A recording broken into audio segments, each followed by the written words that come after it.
Detective Comics presents Batman and Batgirl, issue 413. Take that scarecrow down, now! Your little game has gone far enough. Batman in Freak Out at Phantom Hollow. Boom. 3 centuries ago, this town killed me. Now I've come back to destroy the town and every living thing in it. How do I fight the ghost of a witch? Well, after midnight, as the Batman heads back to Gotham City from an official upstate mission. Stop, Batman. I want you.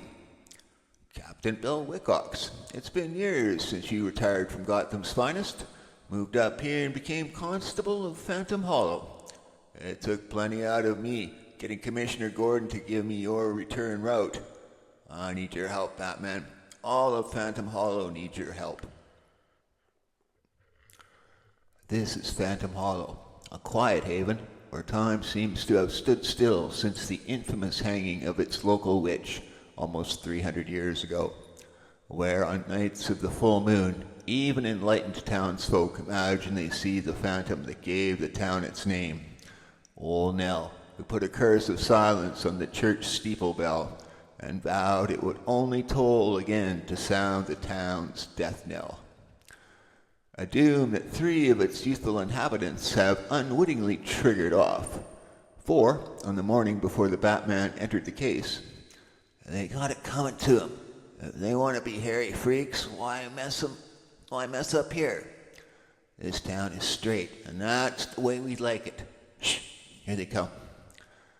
Let's be last into school, Shecky. The squares hassle us too much with their staring. I dig, Jamie. We gotta live with them, but we don't have to be them. Get them! Drag them out of sight! After we clip them, they will be out of sight. Moments after the surprise ambush, that'll teach them. If they don't like living like decent folks, let them get. While behind the concealing bushes, this is an evil town, just like old Nell said, Shecky. Sure is. Let's split this scene. No, that's what they want us to do. But it's our town as much as theirs. Got an idea, Shecky. We'll split this place, all right, wide open. What? Oh, it's only Big Lanny. What are you doing here? Just looking for me pruning shears. There they be. You borrow 'em for hair clipping? Think he overheard us? What if he did? Big Lanny is Phantom Hollow's original freakout. Shortly before midnight. Time to freak out this backward town. Tough that Miss Antrim's got to get it too. Our teacher's the only decent square in Phantom Hollow. Midnight, and under the baleful glare of the full moon, sleeping Phantom Hollow wakes as if to a timeless alarm clock. When? The church bell. How could it be? Clarence, they gave up trying to fix it. After old Nell got hung. It's like I've been telling you all along. Doomsday is here. While hidden across from Constable Wilcox's jailhouse. Now for our next freak-out, Shecky. We got the things planted all over town.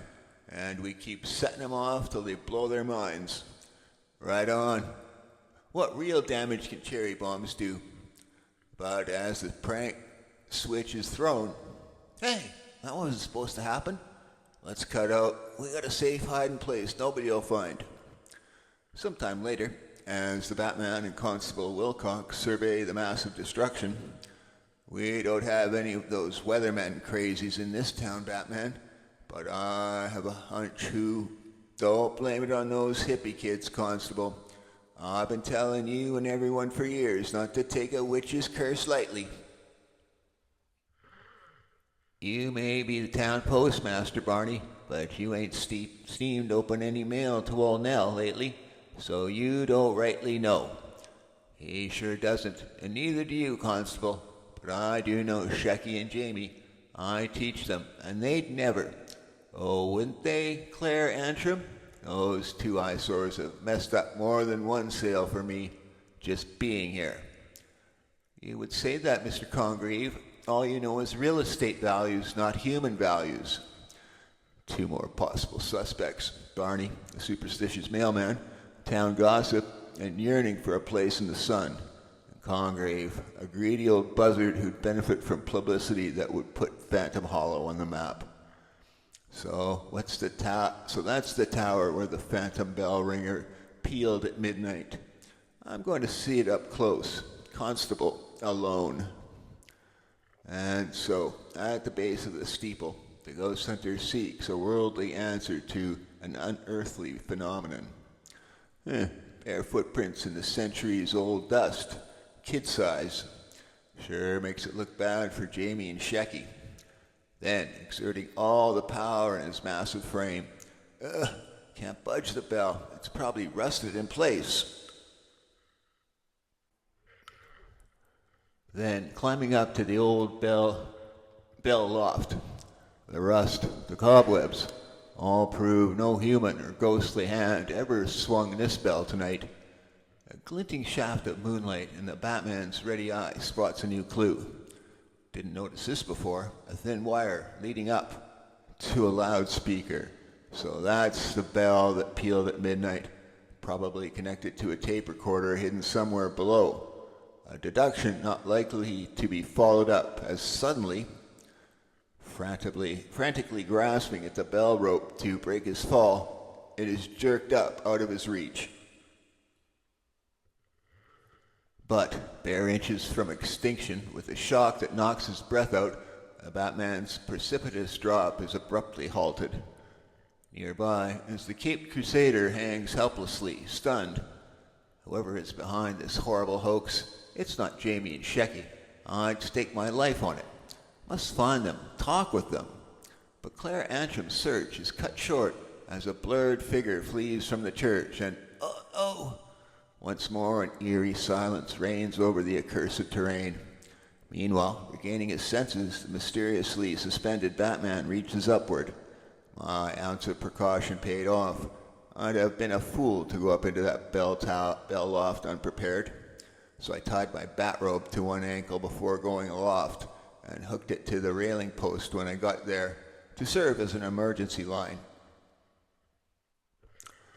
After releasing the slip knot, now to pick up where I got hung up with the loudspeaker cord. It might lead me to my unseen assailant or assailants.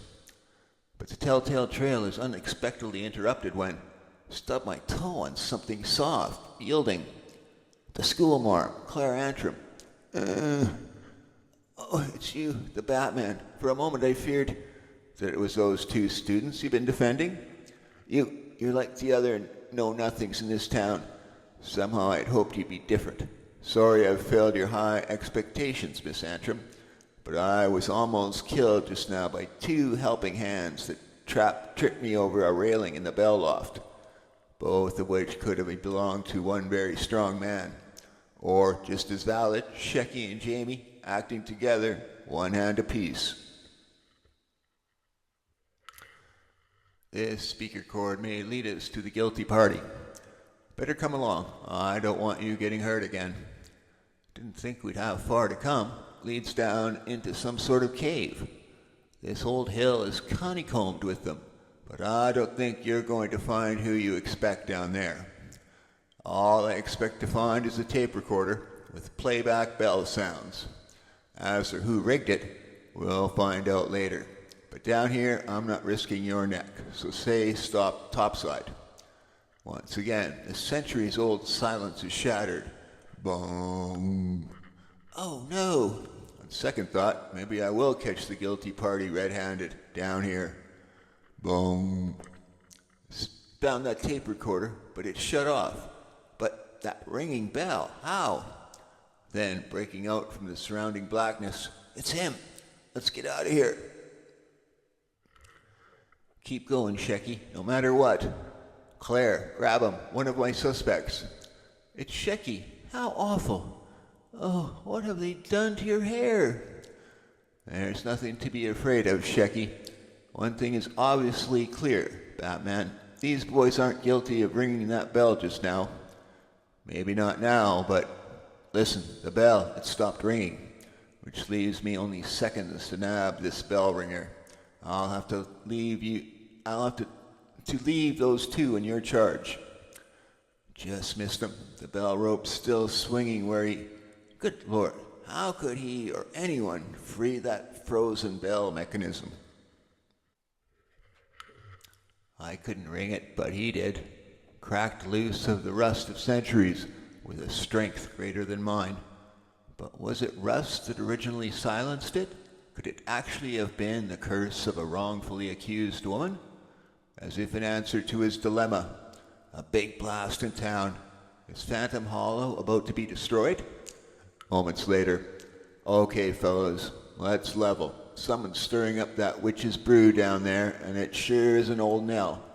I know you two set off the first knell of doom with that tape recording. So what if we did? They had it coming. Though still defiant, the duo fills Batman in. And then the jailhouse went up with a big bang.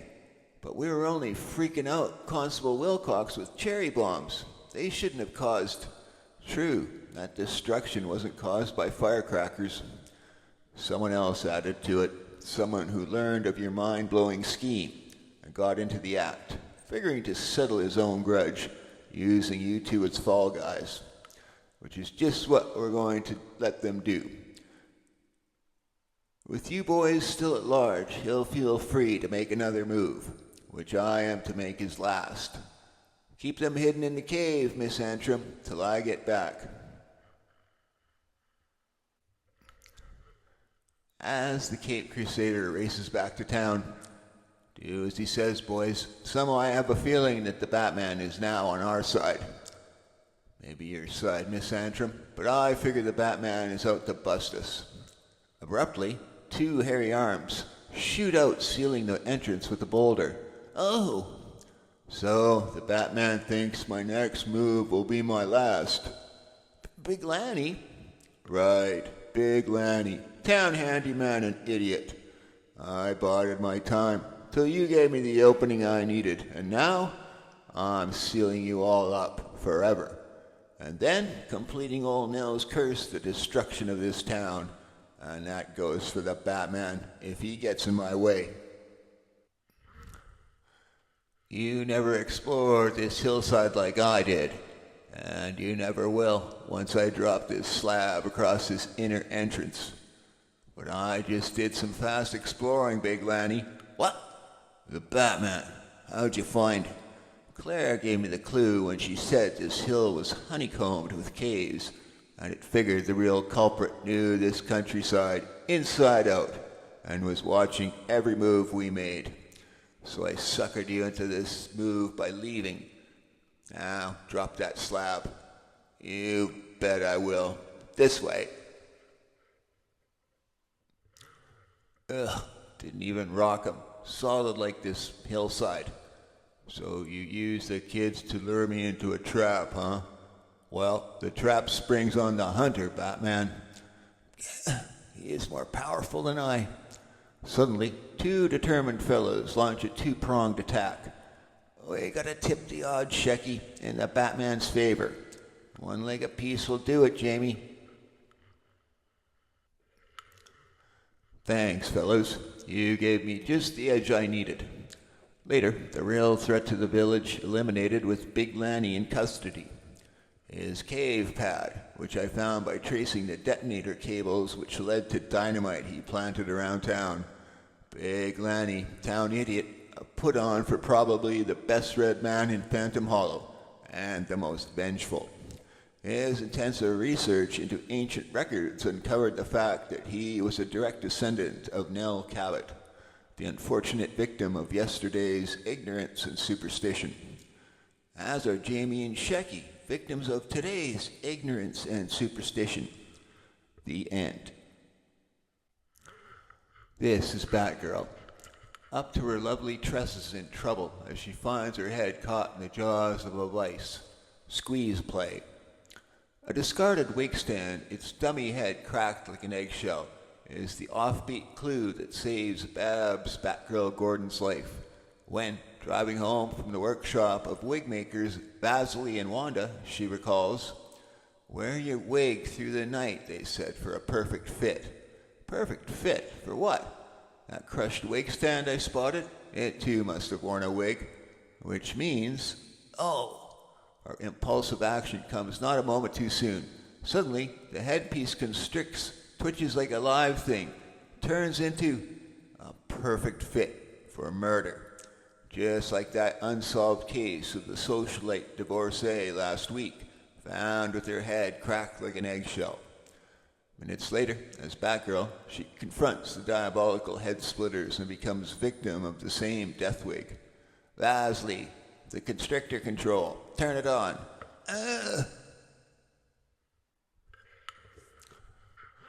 Can't see, but I don't stand still for a wig-making monkey on my back. Too late, Batgirl. You've been turned on. Tear at it, Batgirl. Pull with all your dwindling strength. But you can't get it off.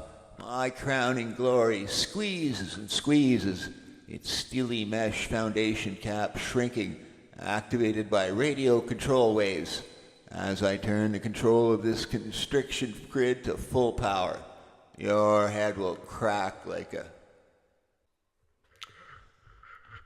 an eggshell. Vaseline. Oof. Oh, it didn't work. I deactivated it after I saved Barbara Gordon's life before coming here. I played out your murder scene to the final curtain to find out exactly how you controlled your death wigs. Rallying from the blow, Vaseline fights back with anything at hand. Now you're too late, Vaseline. I'm turning you off. Only one way out of this mess. A miss by Vaseline, a hit by Batgirl, and the fight abruptly ends. Wanda, where? A lightning swift survey, and she split, took that constrictor control with her. And something else, my photographic memory senses it. Yes, I recall seeing 4 wig stands when I came in. Now, there are only 3, including one with my name on it. Wonder what its code number stands for. 32F76, obviously not my measurements, or phone number. An address? That's it, my address, 21 East 65th Street. Let's see, what was the code number on the missing wig stand? I know where to find Wanda and her next prospective victim. You do too, reader, if you've unlocked the code key as quickly as Batgirl. As Batgirl speeds through the night, the ex-Mrs. Saunders, Elliot, her husband, left her a fortune, and since she distrusts banks, she's a natural for a quick but not gentle touch. Click. My head. Reaching for the telephone to call me? Won't she be surprised when... You were about to call me, Mrs. Elliot? Oh, yes, you, or Vaseline. I'm in such terrible pain. Your wig feels like it's cracking your head wide open? Yes. Well, my dear, unless you give me everything in your safe, that's precisely what will happen to you. Remember last week's headline? Socialite, divorcee, slain, her head cracked like an eggshell. No, please don't do that to me. I'll give you everything. Desperate, agony-filled moments later. Wise decision, Mrs. Elliot. Now I release you from a death worse than fate. Click. It's letting up. I can almost think clearly now. I suggest you don't think too clearly, enough to call the police. Remember, I retain the power to reactivate your splitting headache whenever or wherever I choose, wig or no wig. So, that's your protective ploy, Wanda. Fear? Batgirl. I, too, can give you one awful headache. You're a strong Batgirl, but you've got a weakness, a fatal one. Need this wig. You won't kill, but I will. There are other ways to use this wig. You're right, Wanda. I can't kill. Which is why I have to use my head. Do I ever have a splitting headache? Now you know how I feel. Batgirl, how'd you know I'd be here? My cracking the code on this wig stand. The key to the code is to subtract one number or letter. Thus, 291 6BW signifies 185 Ave. This address. The next night at Babs' Batgirl Gordon's birthday party. Well, how do you like it, gentlemen? To tell you the truth, Babs, what do you think, Bruce Wayne? If I may quote from Donald Marquis, Sonnets to a Red-Haired Lady.